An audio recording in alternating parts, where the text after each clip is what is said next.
What is up, YouTube? Welcome back to the channel. Panda here, and today we're playing Watcher of Realms.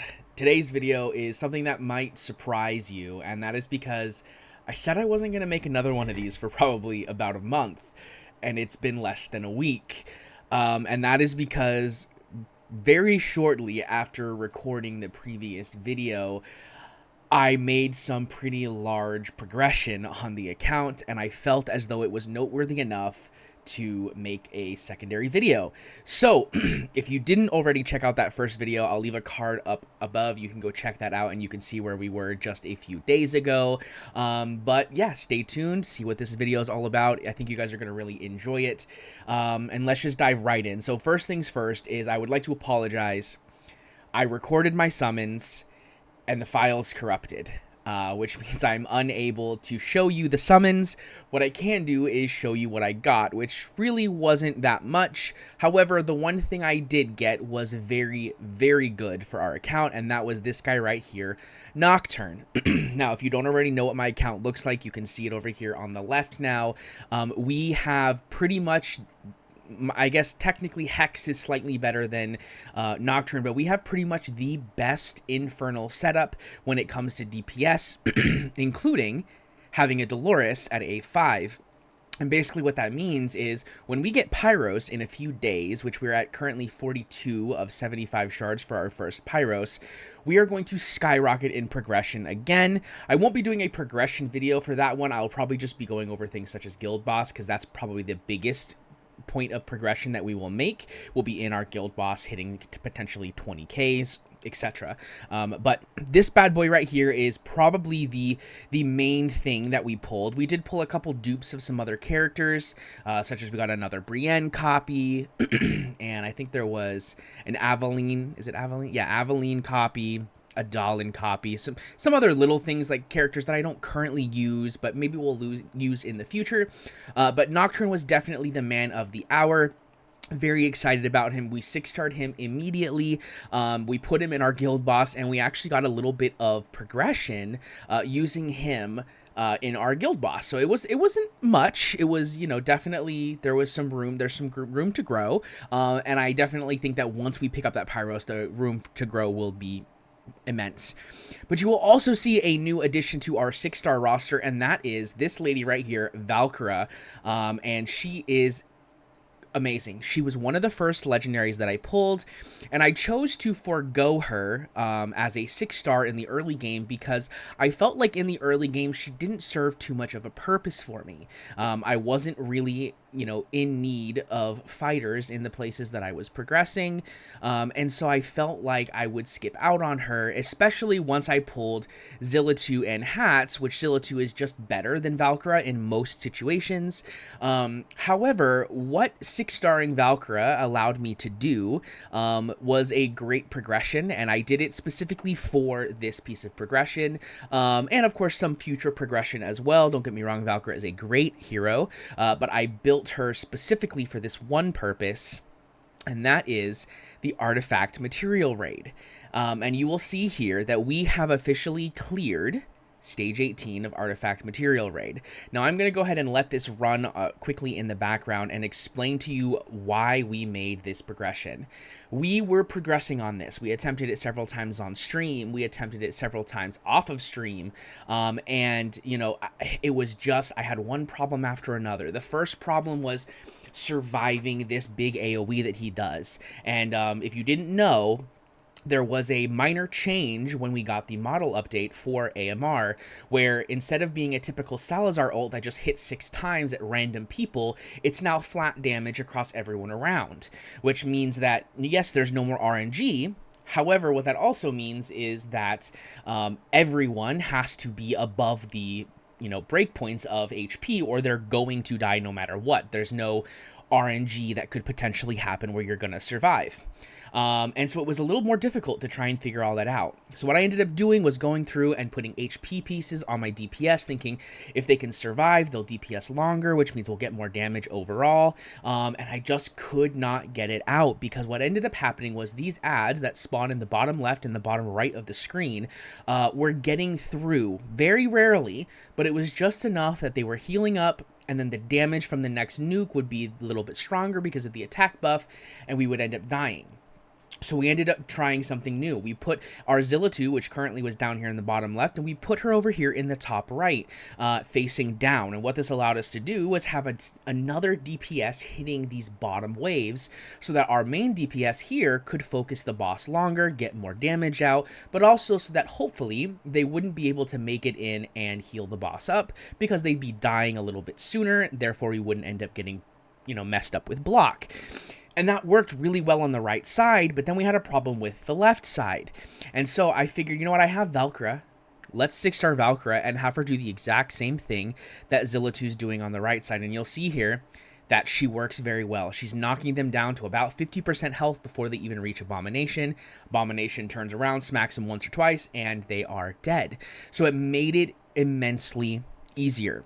And at that point, it was just a matter of getting the correct HP stats, getting the correct timing on the, Vortex and Cuke swap outs, getting the correct timing on the Olog placement, and all that kind of jazz. It also allowed me to put my Volca at 5-star, mind you, in full tank gear. I have her in full HP right side with just some attack speed subs.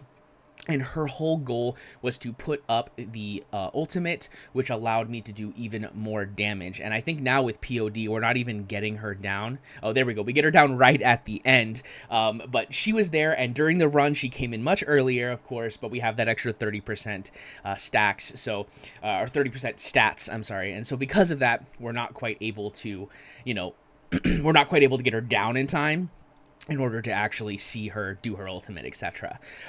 But I went ahead and I did a ton of AMR farming. And when I say a ton, I mean I basically just did an auto run farm overnight and got a decent amount of artifact materials. And I think we're going to continue to farm artifacts because I have a really good amount of right side and left side gear at this point that I feel like the best form of progression is going to be from my artifacts. And that is specifically because I have artifacts that need upgrading. An artifact material raid has some forms of RNG in the form of doing the 10 pulls for artifacts, but it also has guaranteed progression in the form of mithril. So as you can see, we get mithril guaranteed after each run, and then we get some of this flawless meteorite. And what this does, what this allows us to do, is guarantee progression by being able to use that mithril to level up our artifacts, to promote our artifacts, to get those base stats and the increases on the secondary skill, whatever it is, whether it's Ancestral Teachings attack or the damage, things from various things, Olog's wall buffs, etc., right? And this was a huge progression point for me. I'm very excited about it, and I want to show you how lucky I also got after doing a 10 pull and a couple singles after doing a full overnight run, which was about, I want to say it was about 100 runs, if I remember correctly. We got about 640 something materials. And so we were able to do a full 10 pull and then a couple extra pulls after that. So we'll go ahead and drop into artifacts, and I'm going to go ahead and do one pull here. Let's see what we get. Come on, lucky on the video. Nah, that's not lucky, but that's okay. But this is what we ended up picking up, guys. Let me go to maybe. There we go. So the first thing we picked up, guys, we got an Olog's wall. This is my first Olog's wall. I'm very excited about it. My Olog just got so much stronger. He was previously using the North's Will, which is a very good artifact for him because of how his shield works. Don't get me wrong, but having the increased block and the physical and damage and magical damage reduction for every blocked unit is going to be very powerful for Olog. I know that typically you don't use Olog's ultimate. However, by adding the additional block, he may end up being viable after getting a silver shield. So in case you don't know how Olog works, every 11 seconds he creates the shield. Well, the shield doesn't actually create itself until the previous shield gets destroyed.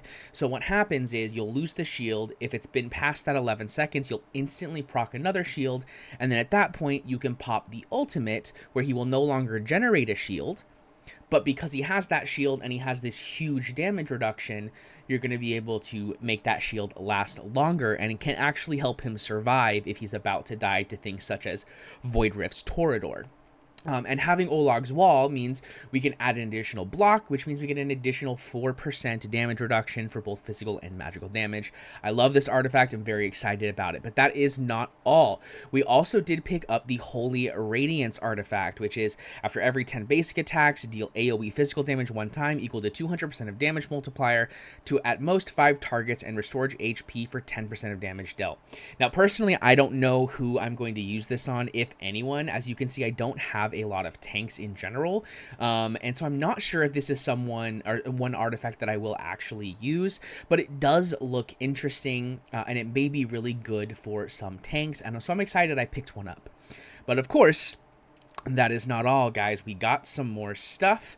You will see here that we pulled a third Scarlet Hunt, and I'm really excited about this because this means that once we do finally get a bleeder, whether it's in the form of Salazar, whether it's in the form of, you know, the new Northern champion, Ardea, whatever the case may be, we have 3 Scarlet Hunts that we can put on our fighters and or, you know, promote them to put on less fighters, etc., which is really exciting. And then, of course, we also picked up, and I think this is probably the thing I am the most excited about, we picked up a second tier of Starlight.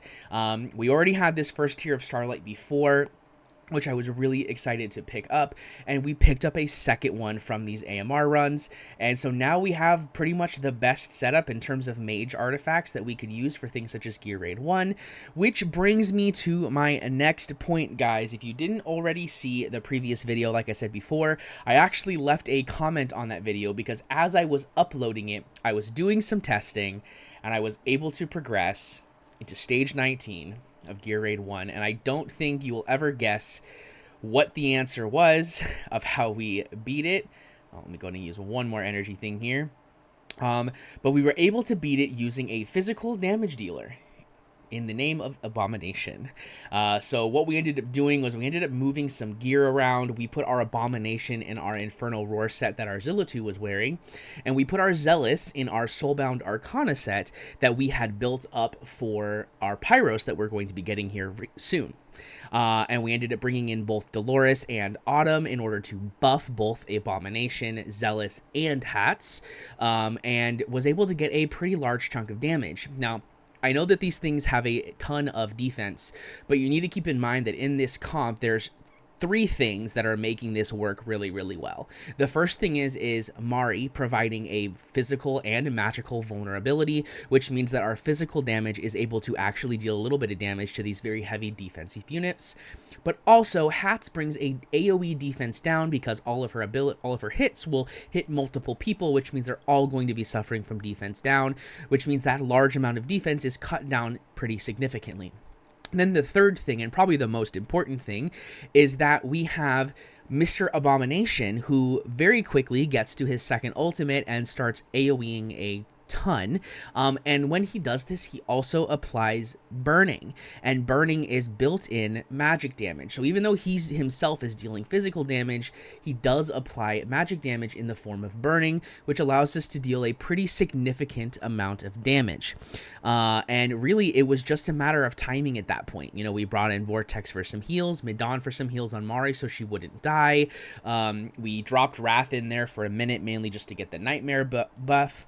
But you'll see here that we have a pretty large chunk of damage, and surprisingly, guys, our 2 physical damage dealers did the most damage in Gear Raid 1, not even our Zealous, which I know Zealous is not the greatest damage dealer, but he's magic damage dealing and AoE. You'd think he'd do better in the magic damage AoE dealing dungeon.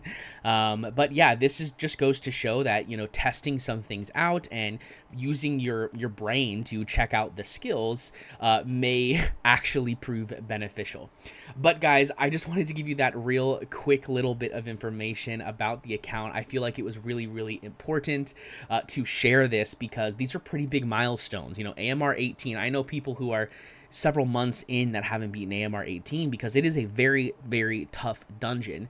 And also Gear Raid 119, without certain heroes or certain things can be very difficult, such as having a Lasir or a Zealous's manuscript on your Zealous in order to get the heal reduction. But sometimes it goes to show that, as I said in many videos before, as I said in Fastidious's video with him, always be testing. If I wouldn't have sat down and tested my Gear Raid 1 team, I would have never known that I could have attempted this.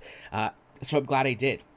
But guys, that is it for me today. Let me know in the comment section below.